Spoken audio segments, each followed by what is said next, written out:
télévision de Bernard Friot. Moi, j'adore regarder la télévision. Je connais les programmes par cœur et je sais tout ce qui se passe dans le poste.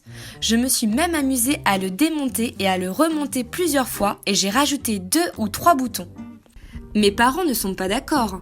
Ils disent que je perds mon temps et que je ferais mieux d'apprendre mes leçons. L'autre soir, je regardais un film policier passionnant quand mon père s'est mis à hurler comme un sauvage. « Éteins la télévision! Ça fait 4 heures que tu es planté là devant, un poteau électrique dans un champ de navets. Tu vas bientôt avoir le cerveau aussi mou que du chocolat fondu.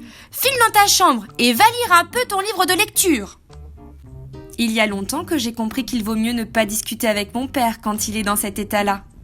Je suis donc allée dans ma chambre et j'ai pris mon livre de lecture. Je me suis endormie avant d'avoir terminé la 2e ligne. J'ai été réveillée par des cris et des hurlements.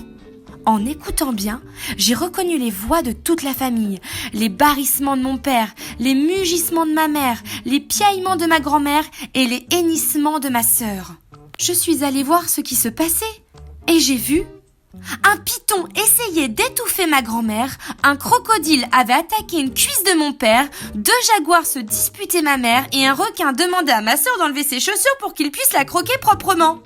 Et des centaines de fourmis rouges sortaient du poste de télévision et couraient comme des folles dans le salon. Je me suis précipitée pour éteindre la télévision. Et tout est rentré dans l'ordre. Sauf que ma sœur a continué à sangloter pendant 10 minutes. Je lui ai donné un mouchoir et j'ai dit à mon père « Voilà ce qui se passe quand on ne sait pas se servir d'une télévision. »« Mais on voulait juste mettre un documentaire sur les animaux, » a-t-il répondu. Je lui ai dit de me laisser faire et j'ai remis mon film policier. Ils ont tous râlé en disant que c'était débile, mais ils ont tous regardé jusqu'au bout avec moi. Et il a fallu que je me fâche pour qu'ils aillent au lit. Ils voulaient encore regarder les informations télévisées. Il faudra que je bricole à nouveau le poste de télévision.